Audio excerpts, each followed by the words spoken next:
राजेंद्र राऊत यांनी निवडणूक प्रतिज्ञापत्रात ज्या काही माहिती भरलेली आहे सदर माहिती खोटी असल्याबाबत आम्ही निवडणूक निर्णायक अधिकारी यांच्याकडे तक्रारी दाखल केल्या।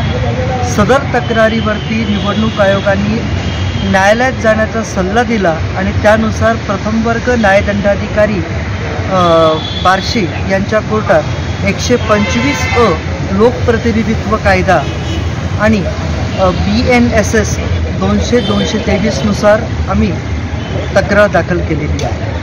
सदर तक्रारीवरती 15 तारखेला युक्तिवाद झालेला असून सदर प्रकरणावरती आदेश वरती आहे।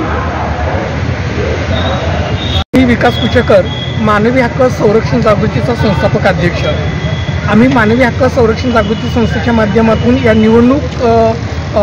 विधानसभा निवडणुकीच्या संदर्भात अनेक उमेदवारांचे प्रतिज्ञापत्र पाहिले असता आम्हाला 246 विधानसभा मतदारसंघ बार्शी यातील उमेदवार श्री राजेंद्र विठ्ठल राऊत यांनी त्यांच्या प्रतिज्ञापत्रामध्ये त्यांचे उत्पन्नाचे सोर्स जसे त्यांना आमदार म्हणून मिळत असलेले वेतन भत्ते याचे कुठेही नमूद केलेलं नाही, याचाच अर्थ त्यांनी उत्पन्नाचा सोर्स लपवलेला आहे। याचबरोबर त्यांनी प्रतिज्ञापत्रामध्ये त्यांच्या जंगम स्थावर मालमत्ता त्याचबरोबर त्यांनी ज्या काही इन्व्हेस्टमेंट केलेले आहेत त्याच्यामध्ये मग बँकेचे शेअर्स असतील किंवा त्या शेअरचे युनिट त्या ठिकाणी लिहिलेले नाहीत, बँक खाते नंबर त्या ठिकाणी नमूद करण्यात आलेले नाहीत। अशा अनेक गोष्टी लपवल्या कारणानं त्यांनी गंभीर स्वरूपाचा अपराध करत असल्याबाबत आम्ही मेहरबान न्यायालयात त्याची दाद मागितली।